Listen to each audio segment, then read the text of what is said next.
So we're on part 4 of this multi-part series on sequences.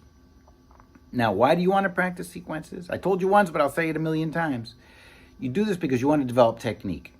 You know, it might be because, let's say you get a chart, something hard is on there, or maybe it's something in your head that you want to be able to play, but you can't because you don't have the technique for it. So you got to develop your technique. And it's just one way. Sequences are important because you're going to get tons and tons of different variations. And I think I said it before, like drummers, if you know any drummers that are really great, you know, the guys that are really good practice their rudiments all the time. And if you practice those rudiments, you get good on your drums because it's all about combinations of different beats, right? And guitar is like that too. So this is just combinations of different notes. And if you practice enough, you get really good. Okay, so let's review a little bit. First of all, on the part 1, we did groups of 3.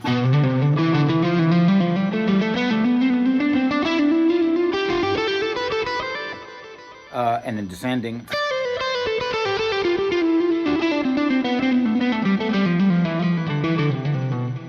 Part 2, we did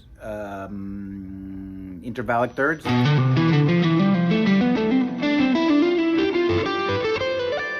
Descending.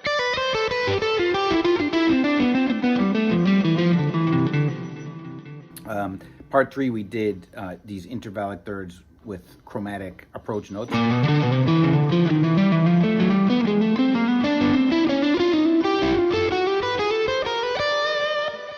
Descending, this was the hard one, right?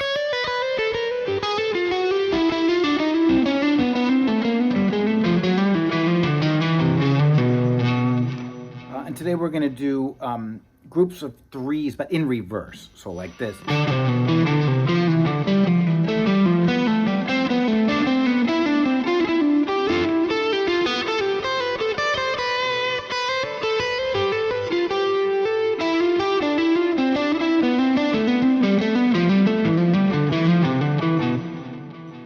This one is personally really hard for me. I don't really know why. It shows that I have some kind of technique problem. That's why it's hard for me. The reason I have a lot of problems here, generally with this 3rd, 2nd string, 1st string area.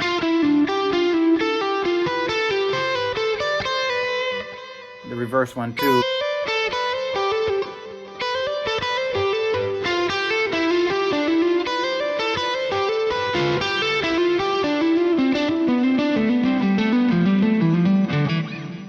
So I just got to do it a lot, you know.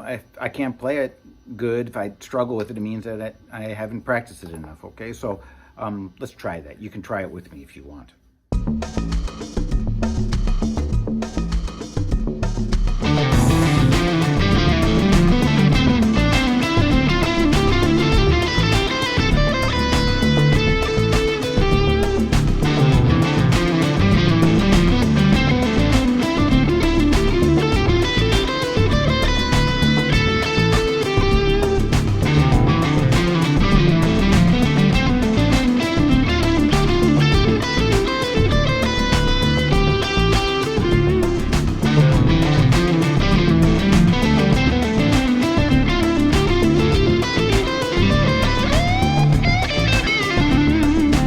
So next is the descending one.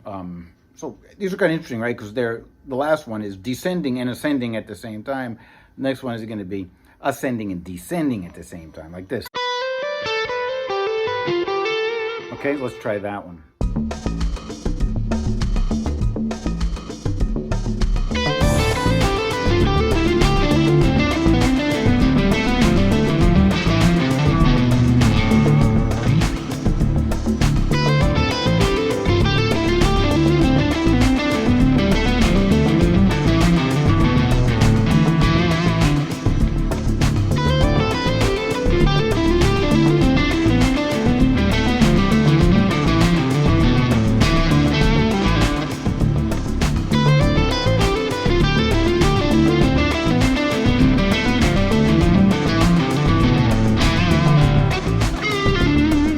Sort of a challenging one, right? So again, you know, you get it under your fingers, you own them, you become their master, and then you got to try to make music out of it, right? And usually it won't become music because they're not under your fingers yet. That's usually the problem, right? So let's see how good I can do at it. You know, this is sort of new for me, so you know, we'll see what happens. But I'll try.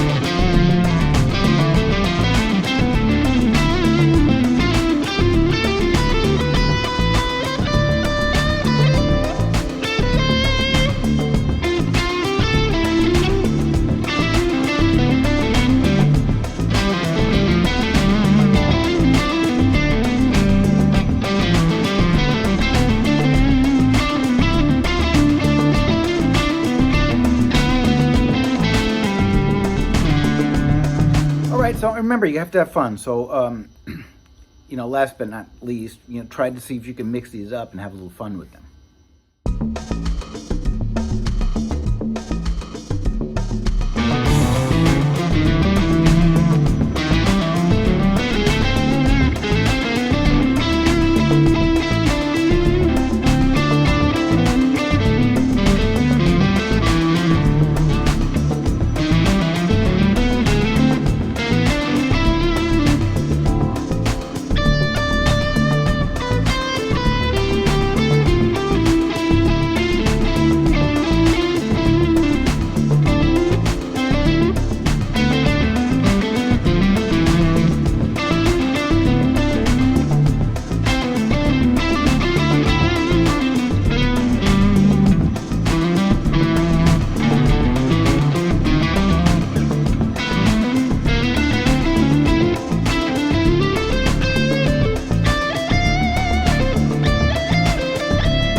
Right. So remember, you just want to work on these a little bit every day. You don't want to spend, you know, hours and hours on these things every day. These are just, you know, exercises that will help you develop technique. So a little bit every day is going to go a long ways. So today we're going to be ending thirds. I'll be moving on to some other ones later. And but you know, there's going to be other lessons too. I don't want you to think that the only lessons I'm doing are these sequence lessons, because there's going to be other stuff coming up. All right. So have a nice day and let me know how it goes.